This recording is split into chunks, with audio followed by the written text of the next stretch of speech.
So welcome to yeah, session three of our vision summit. We've sort of taken you on a journey. Let's call this a journey from the inside out because this is a lot about what our work is about. So we started off day one, Monday, this idea of redefining success, what's like looking inwards in terms of what the success feel like rather than what success is in terms of achievement.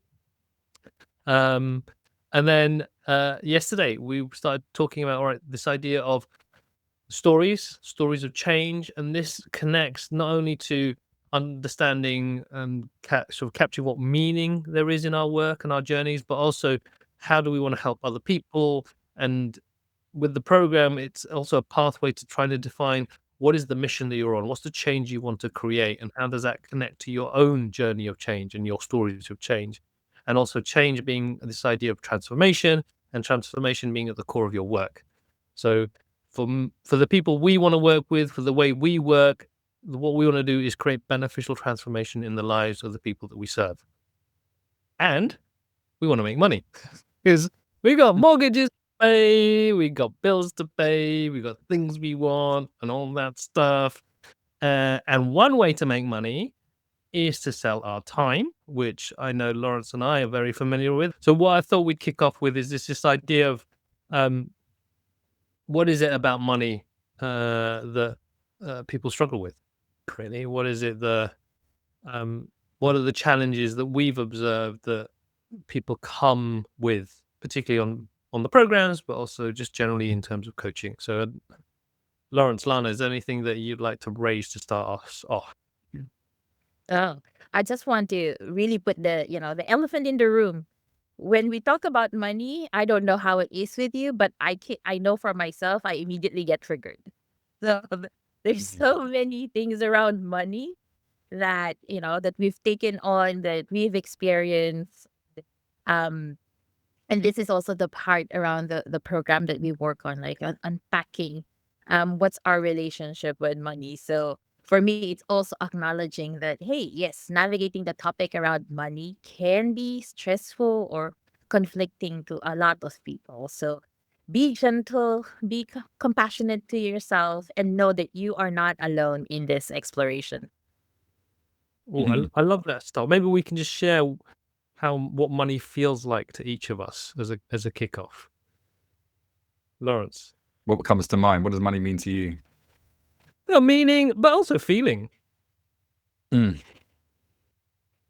Well, first off, this is a great way to get people to realize that we can think we're talking about the same thing, but we often are talking about different things, which is how we react when we hear that. Like you said, hearing money go, can we talk about something else? It's a taboo, isn't it? Often to talk about money, to talk about what we earn, to talk about what we want to price. It can feel icky, especially for those that I think aren't solely motivated by money.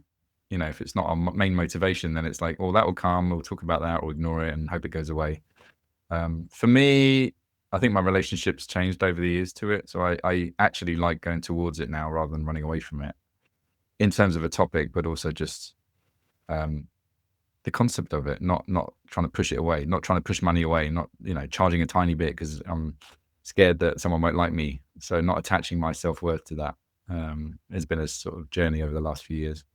But actually seeing money as a great gateway to talking about some much deeper topics. I think that's what I find fascinating. Is it's almost like a mirror to who we are and can reveal a lot more about us than it does about money itself. So that's that curiosity I've had about this and how we can open up conversation by understanding what's our relationship to it as a starting point. So I have had a mixed relationship with money. It's primarily been I think an energetic one in terms of money. Initially, were like reward tokens. Loved money in that sense. Like it was not only a game. It's like I did some work, someone gave me some reward. Brilliant. I will do more work, and I'll work, and I'll work. And there was something around that really simple of exchange. And I remember the first thing that sprang to mind was doing a paper round, and how I would be able to do some other people's paper rounds faster than they could because I plotted a system. And so that would mean if I could if they didn't come in and they this is before AI. This was before AI, but I could see the roads, and I could see if you just followed that path and you arranged the newspapers a certain way, you could just do that in about a third of the time. And I would get the money, and then I could spend it on comics. And so basically, Fun money tokens. were fun tokens, reward tokens, to then be able to spend it on other stuff that I could enjoy. And that was because my basic needs were covered. I had a house, I was comfortable. All of that was fine. I didn't have to worry about anything else other than the fun tokens. And at the same time, I also had this pernicious underlying belief that money was safety. And so if I looked at my bank account, particularly after I left home and I had to work for myself, if I could see it slowly falling down, it was like anxiety comes in, creativity goes out, and it was like, shit, need to work hard, just need to get the money in. And so that was a lot of unlearning still required, but I think feeling less tied to that right now. But there's something here for me about flow of money and how to let it flow in a way that doesn't feel too scary. Mm. Mm. Yeah. Oh, I can definitely find myself in both of your sharings. So I noticed for myself of like there's a part in me that when it comes to money matters, I would just like to be the, ostrich with a head on the sand. I like don't want to deal with it. And then there's a part of me that like what you said, Lawrence, of like I just want to lean towards it because it creates a lot of opportunities and possibilities. Um, and then there's also a part in me that grapples with, oh my goodness, how come I didn't learn about this when I was younger? That it makes adulting really hard because now you have to like what you shared, Carlos. It's not just about learning, but unlearning quite a lot of things. And then there's a part that's very much conscious of, I don't want to pass this on to my kids because if I'm grappling with money in this way, I don't want them to be, I don't want them to be struggling with ideas around money in how they are with it. So those are all parts that it's a daily recalibration on how to be with money in a way that what you mentioned, Carlos, that flows, that's regenerative, that's creative. And I think that that for me is that of like, yes, all of these parts exist. And at the same time, I have the agency to say, okay, then how do I, listen to these voices and at the same time give space for them while also acknowledging that there's so much possibilities when I'm looking at money from a different perspective than what I grew up in or than what I was raised or from what I've seen in my culture. Mm. And noticing where those stories have come from as well, isn't it? Awareness of, is this me or is this, ingrained from some situations earlier in my life? I liked, I get excited when you start talking about passing on money stories and how you work with money and with your kids, because this is something I'm trying to be conscious of with my kids. And it's usually, and I know I am fully aware that it is a reaction to how I was treated as a kid. So yeah, I'm going to own that, and I feel I've got a bit of a conscious awareness around it. And for me, it's about, I don't want my kids to be a worry about money. I don't want them to think, oh, I can't buy this, I can't buy that, and like that this real tentative feeling of like, oh, we have to, be um, hesitant necessarily, or just overly conscious about money. And I want them to be literate around money. I don't want them to not look at it, but I don't want them to worry about it. So that real fine balance of like, oh, you want that? Cool, we'll get it. Oh, we're gonna go there. That's fine. Don't think about the money. And okay, you want to buy a new computer. Right? How are we gonna do that? Not it appears out of thin air, but not you can't have it because we don't have enough money. And that's a really I think that for me, because I have remember an experience of my life where I never wanted for anything, but I worried about everything. That's not a great situation to be in. Yeah. Oh, well, I don't know how it is in your family, Carlos, but I do know from, the upbringing in the Philippines where money is not even talked about openly as a family. Mm, So the situation around, do we have enough resources? You would just know when all of a sudden, you would be told, hey, you have to what's this? Start skimping on tighten the certain things, belts. tightening the belt. So because there's nothing that's very open around it, then your nervous system is set on guessing. And then Mm, that's what we are wired for. We are wired to navigate the what's happening here without really knowing or having clarity around the situation. So I totally agree with you, Carlos, around the worrying part, and at the same time the awareness part of like, okay, now, as a uh four, 49-year-old self, like, what can I do? How can I be in relationship with money, especially as an entrepreneur, that is very much different from how I grew up in it, and what are my choices around it. mm. Something there about what Carlos said about having respect for money. So, like, respecting the value of it and where it comes from, and knowing that it just doesn't come out of thin air. So, definitely something I've tried to instill in my kids is you can't just have what you want. Um, it reminds me, I don't know if you've ever done this with your kids when, if this is when they were younger, but when they wanted something and they just think you can go and buy it from the shop versus like if my mom or my mother-in-law gave them 10, £20 to spend in a toy shop. I had this with my kids and my niece and nephew, and we'd go to the shop and they'd have their £10 to spend. They'd keep picking something up. They go to the cashier and then they go, no, it's too expensive. No, it's a rip-off. And so when it's their money, suddenly the respect for money is way higher than if it's your money. So that was quite a powerful lesson early on, is when they feel like it's theirs, they protect it more and value it more. Yeah, and it is that how do you? I think for me, this is about the key thing for me is agency with money. Like on one hand, there's worry, then there's awareness, but then in that middle bit, I'm thinking about how can we act and how can we behave, not be frozen because of fear, not be reckless and then just spray and pray, but feel like we can do something about our money situations. And one thing I wanted to get my son to do is like is to launch something now, to start selling something now, because he does music, and what we thought was we're going to launch an idea with him called Underscore, and it's basically background music for people who want to do social media stuff. Will it work or not? No idea. But this whole idea, like, let's try, use his skills. There's a need potentially, present it in a way, and see if we can make money so that he can then do the things that he wants, which is generally upgrade his computer, which is not cheap. So he needs to make some money.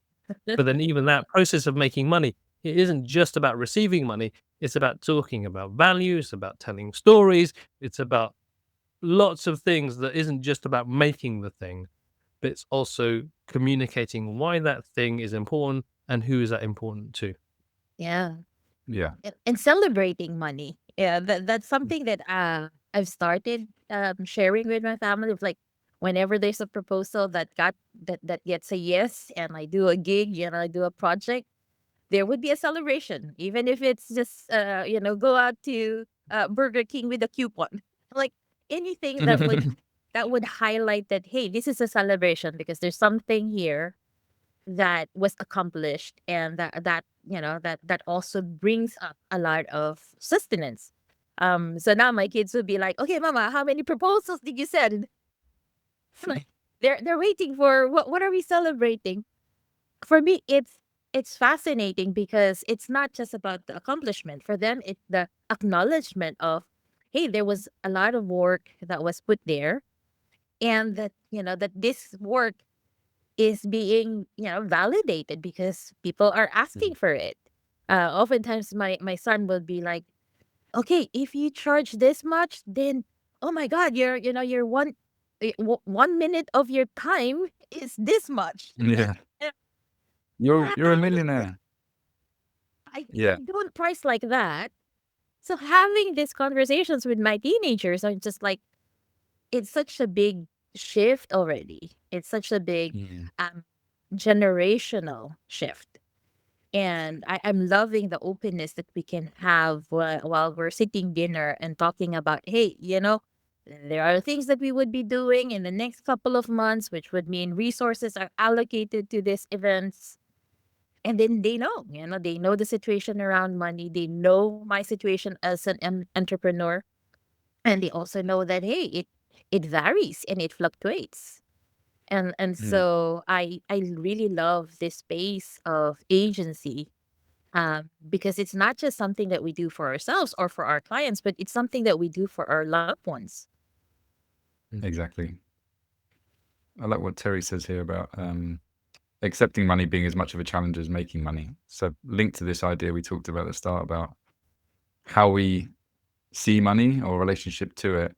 If we see it as dirty, maybe, or evil, then we're going to push it away. We're going to find it hard to accept money, or if we try and ignore it. So, well, maybe that leads us on to some of the stuff we talk about on the program in terms of applying this. How does it actually work out day to day in terms of how we make decisions around this? What's important to us? Yeah, I want to bridge that because I liked what you said, Lana, about celebration. So there's this, what for me that talks to is this shifting the energy we have around money, which is what I think what you're talking about, Laurence, in terms of how do we accept money in a way that doesn't impact us negatively emotionally. And then there's creativity. How can we be creative, not only with our approach to money, but in terms of what we offer in return for money? And so I think a key premise that we're trying to communicate with our work is this shifting away from just selling your time. And particularly with the kinds of people that work with us and the way we work, whether you're a coach, a consultant, or you're a service provider, um, what we're trying to sell a lot of the time um, is our time, is being with people and kind of creatively and in the moment doing something like with myself and Laurence when we were designing websites. We would take a brief and then we would collaborate with the client in order to find the right solution. So there was the end solution with us, and unfortunately, I will say, would always be different because it would be a different client with different requirements and different needs. And so even then, there was a lot of uncertainty around how to price, how to define profit, and all of these things. Which then it made it easier to say, all right, we'll spend X number of days on something. So it's easier to communicate how much time, how much money it would cost based on time. But then it would be a rod for our own back because, like, if we couldn't do it within the 5 days, then what would that mean? We would be making a loss. And conversely, if we could do it in a day, how do we communicate that? That doesn't make the client feel like, well, should I just pay you for a day's work? Because you could that. And so this for me, in a roundabout way, is talking about value. How do we price based on value, based on outcomes, based on change? But then how do we get to that? And I think that for me is this idea of starting to learn to adopt a product mindset. Because the thing about a product is it's fixed. It's steps. It's a process. You can't keep on changing it a lot of the time unless you've got some sophisticated AI product, of course. But most of the time, when it comes to a product, it doesn't change. So, which means you really need to be clear, about the change you want to make, who you want to make it for, and the steps involved. I don't know. Is there anything else we want to say about that before we just maybe talk about what that means in terms of offerings? I'm also curious around questions from those that are here. Mm. Please type in your questions around money. And so at least we can see how we can tie that in with our sharing. Um Cool. the value part, Carlos, is so important to think about because I remember when I was just starting, I have this mentality of, but why would they pay me this much? Mm.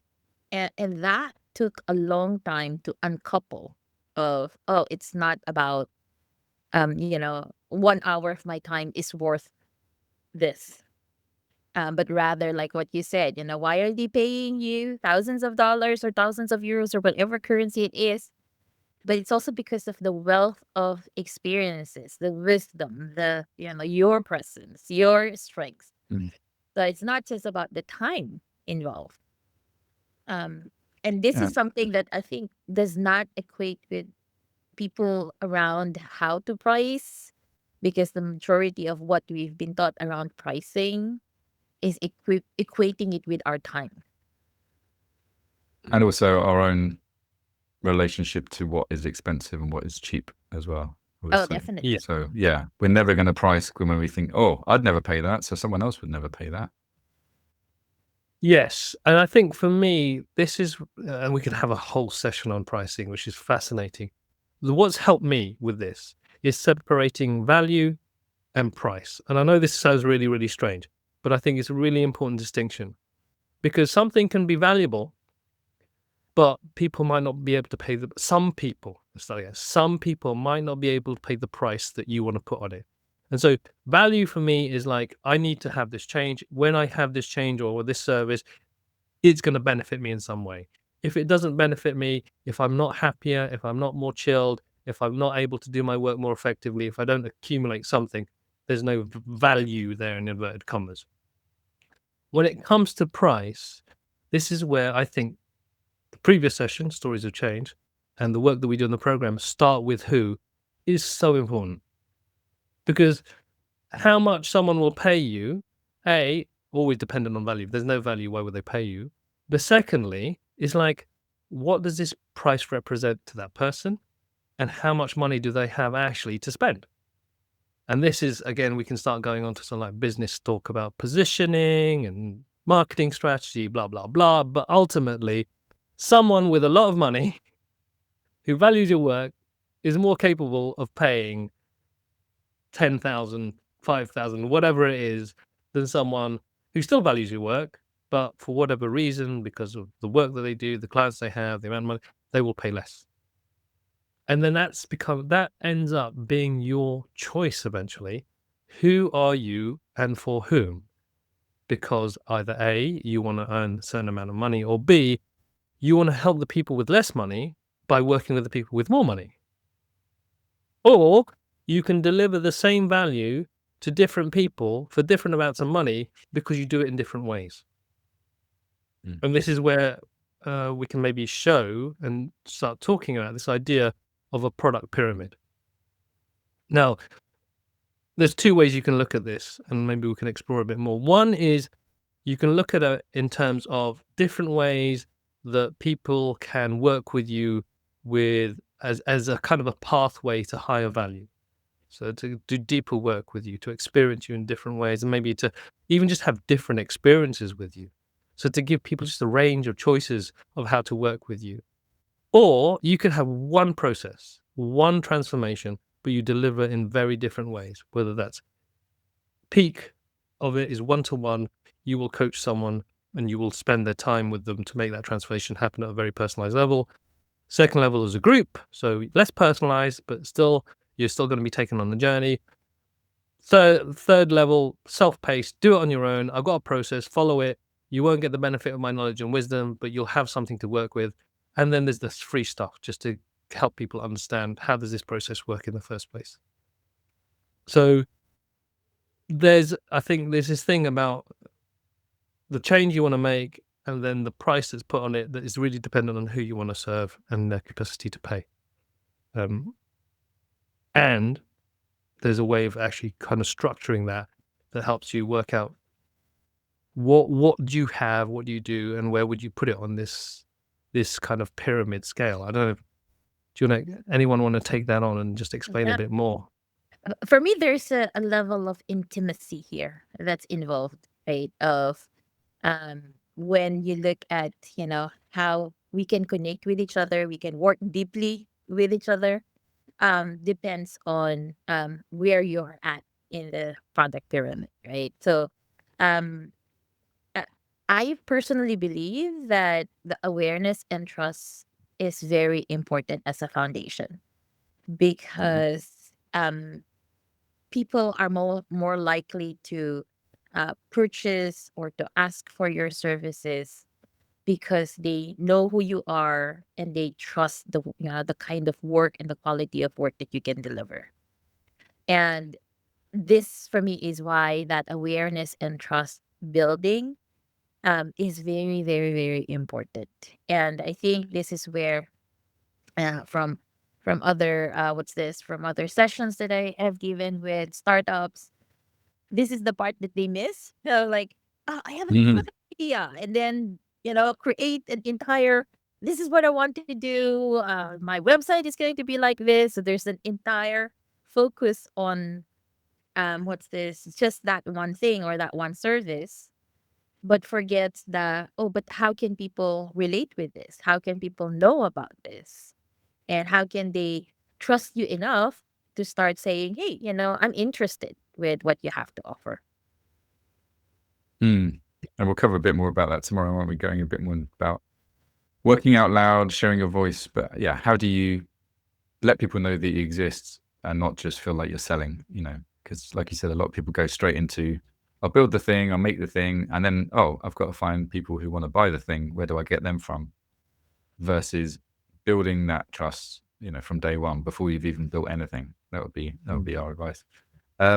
Yeah, for me, for those that are looking at this, if you think about this as you can create offers at all of these different levels, with the most expensive thing being at the top, or you could think about where your focus could be. So we know people who just do quite premium one-to-one work, who maybe don't have any other courses or offers, but they build trust to get people to that one-to-one thing. And so we've got offers everything in it, everything here. But I've found with people at the early stage, it can be really helpful just to map out all the ideas they might have, because typically people have lots of ideas but don't know where to start. And that's the important thing, is like you said, Lana, how can you start building trust and moving forward with your ideas, rather than launch everything from day one and get sidetracked?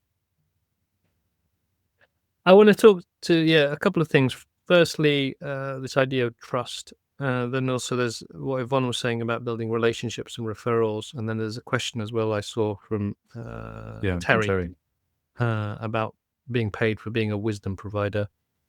One thing I'm curious about, and I believe is an important part of this, is not only trust in us as service providers, people providing whatever help we're going to provide, is people trusting themselves.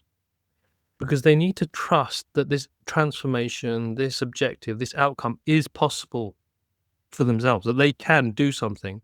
And this is where I think pathway products can really help, where rather than going in, for instance, with coaching, committing to a significant amount of time and money in coaching, if they don't trust not only you, but that they can do the work to actually achieve the outcome, they're not going to do that.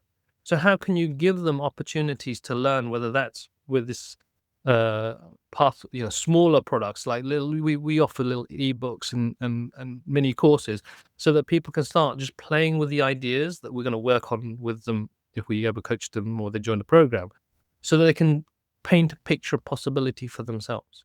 Because I think when you can help them trust themselves, they're more likely to trust you, and it's like a mutually beneficial engagement that I feel.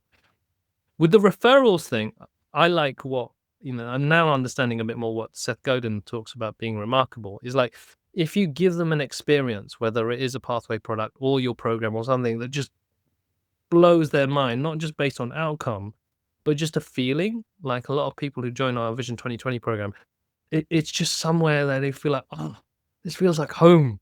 This feels like a place I want to be. And that's when they say, do you know what? I want to tell other people that need this, that they should do this thing. That for me is like referral gold, or even experiences that you can offer, whether like webinars or mini products that you can create. I think that's part again of this.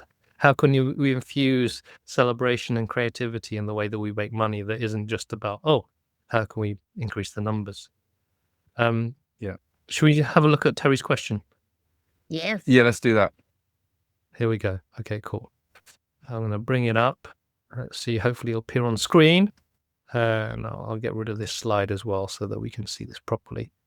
So how do you price yourself as a wisdom provider versus thinking hourly? And if there's any more context that you can provide us with Terry in the chat. Please put that in. But yeah, what comes up for each of you? Mm. For me, I'm thinking of the time when that shifted for me. So a story that I have around it was I was invited to give a 15-minute talk.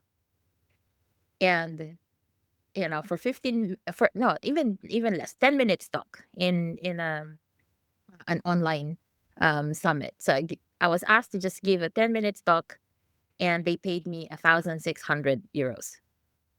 And that blew my mind of like, wait a minute, that was Mm. just say, together with the preparation, because it's a topic that I know already and that I've been talking about. So total, also the emailing and stuff. So I'm like, okay, put it at 2 hours, a total of 2 hours Hmm. for 1,600. That really Hmm. shifted my view of I shouldn't be pricing it as an hourly thing. Because if somebody can pay me for 10 minutes of me talking, then, what's the point in pricing hourly? Yeah. So I shifted that to thinking of it as, like I said, it's a product. It's a when you ask me for a keynote or when you ask me for a workshop, this is the package that it contains in there. So it does not tell you how many hours I will be working on it, because it does not also equate the years and the decades of me bringing in that expertise and experience. So for me, I put it in already as this is the package around it. And that helped me to be at ease with putting a number, putting a price on an invoice, because I see it as it's a whole part rather than just a piece of what is entailed from me, which is my time. Well, it's like what we talked about the other day, this idea of getting paid to be me and making impact just by being yourself. And so the thing that comes up for me is, rather than thinking about pricing yourself, it's about really understanding what they're buying, and they're buying you, your wisdom, your face on the summit, access to your network and the authority you've built up, the influence you've built up. So having you as part of this event is suddenly more high profile because you're in it. And so whether you're there for 1 minute or an hour, it doesn't really matter so much. What matters more is the value you bring to that. So that's helped me too. Like when me and Carlos first sold our first online course, I remember the feeling of like waking up and seeing an email come in that someone had bought a product the first product we'd really built, I think. And that feeling of, oh, I didn't do anything and money just arrived. A bit like you. How does that feel? I think to Terry's question about accepting money. And so for me, it's just understanding what are people actually buying and how can we not think about it as I'm selling myself, but actually they're buying value that maybe I'm not aware of. The way I would answer this is it's not a simple process to price yourself. And I would say it's a dance, because it isn't just you setting a price. It's understanding who you're working with.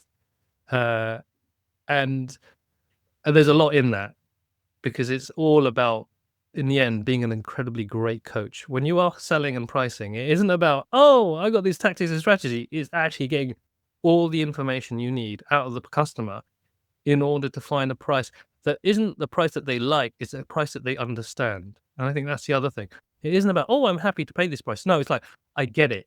It's uncomfortable maybe to pay, but I understand why I should pay £3,500 for Vision 2020, for instance. It's like, okay, that needs to be a calculation that you need to help them make, or they already know it. But it can't be something that you just give them to them and they'll accept straight away, and you should think, oh, they'll just accept it because that's what other people have paid. No, there's an education piece. And the other thing I think that is, I really feel like it's important to stress, the biggest thing I believe that stops us from pricing in that way and being playful is fear of rejection. That is ultimately the biggest and the hardest thing that all of us will tackle when pricing. It's not about, oh, what's the right number? It's like, what if they say no? And unless you tackle that, you're always going to be too scared to play with the pricing, I think. And that's the inner work. That's the fun stuff. doing it with others and being able to share these stories with each other. I think that's where we can sort of unlock some of that inner resistance. Wow, we could go on for ages, I think, guys. Yeah, we're only 5 minutes over. It's supposedly not more.